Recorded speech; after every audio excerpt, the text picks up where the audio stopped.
Season 3 of Extreme E starts here. Looks like a good start for Mattias Ekström. He moves across to the middle of the grid immediately. RJ Anderson is alongside him. It's a 90 right, a little bit more open than I thought it might be. RJ still alongside. Ekström, though, looking like he's going to try and run it all the way across the track before the left-hander that's coming up. Straight through the middle this time, so up and over the dips. RJ Anderson is still there. The rear end of the car kicks up high. RJ taking the lead in front of Mattias Ekström, so that is a great start. RJ Anderson has muscled his way through. Ekström in P2 is Timo Scheider for Carl Cox Motorsport, who's in P3 as the car sweeping around through this long right-hander. Heading out, there's going to be a couple of hairpins through. Look at this, Ekström right up behind Anderson in the background. Who's at the back of the field? I think it's the Cooper of Alatia.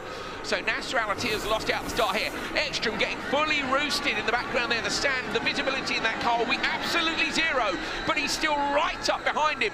I wonder if anybody's saved their hyperdrive for this straight. Watch out now, so the Anoa hyperdrive is a boost of power. Ekström's looking to the inside line as he comes onto this straight, but he can't find a way through. So at the minute, it's RJ Anderson leading for the GMC Hummer team, and in P2, Acciona Science, Mattias Ekström.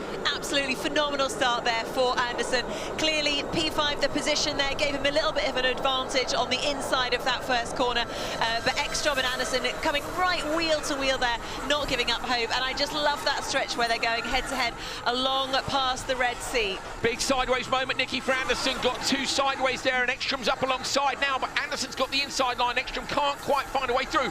That's a good look at the visibility that Ekström's got in that car. He's going to get sand in the face the whole time. Ekström didn't have much sand experience until he signed up for the Dakar, but he's done the Dakar 3 times now, and you can see the pace of this man. Look back onto the straight again. He's still right there. Anderson gets sideways again. Ekström is trying to sneak the nose up the inside, but he just can't quite find a way through. Absolutely phenomenal start. I mean, you can see now the cars are slightly spreading out. Nasser Alatia there, slightly losing pace. However, there's still lots to play for. 4.35 seconds behind Anderson there, trying to make up a little bit of ground. But as you say, the visibility is not good for Ekström at the moment. Lots of sand in the windshield. It really is not, is it? I mean, you can see, but he looks to the inside again. This is the 3rd or 4th time in this race that Ekström has been alongside Anderson. Can he get it done this time, coming through the left-hander over the finish line?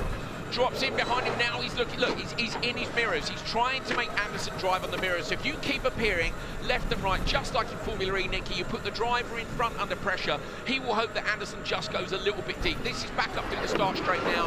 Look at the whoops. The Odyssey 21 is really being put through his paces here.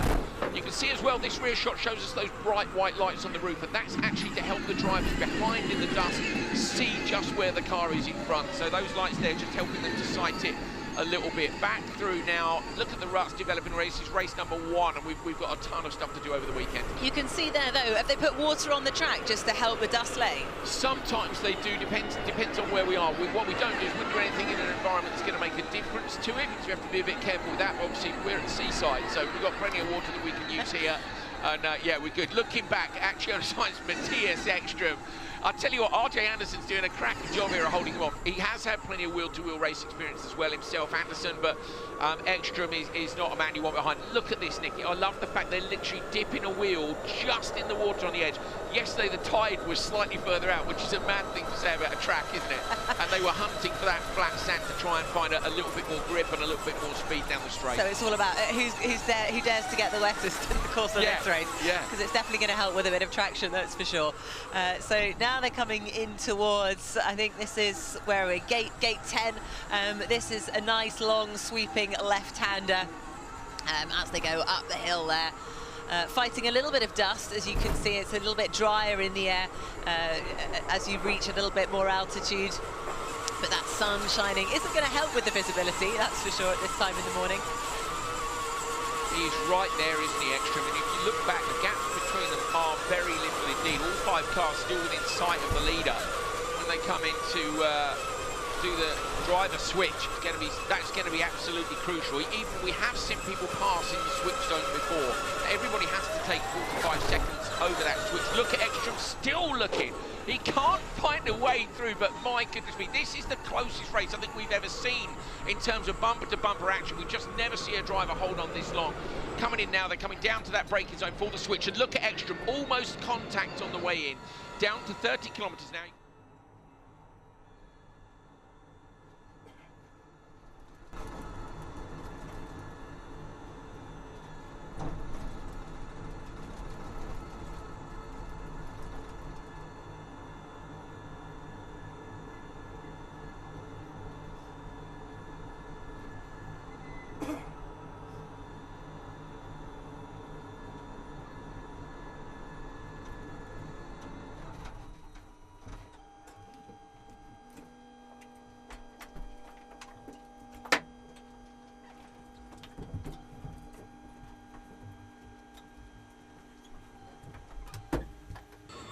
Oh, RJ, what a start to season 3 of Extreme E. What a batter with Mattias. Talk me through it. That'll get your heart rate up, right? I got to come in for the last round, but I've actually never gotten to do a start like that. So pretty awesome to rip the whole shot. And then I saw Mattias right there the whole time. Obviously a world-class driver, raced me really clean. So man, with these ruts, I gave up a little bit on some of the entries, just knowing like you got to get a good run off. You got to get a good run off. Crashing here is super tricky. So pumped to bring this GMC Hummer EV in the first spot, and let's see how Amanda can hold on to her.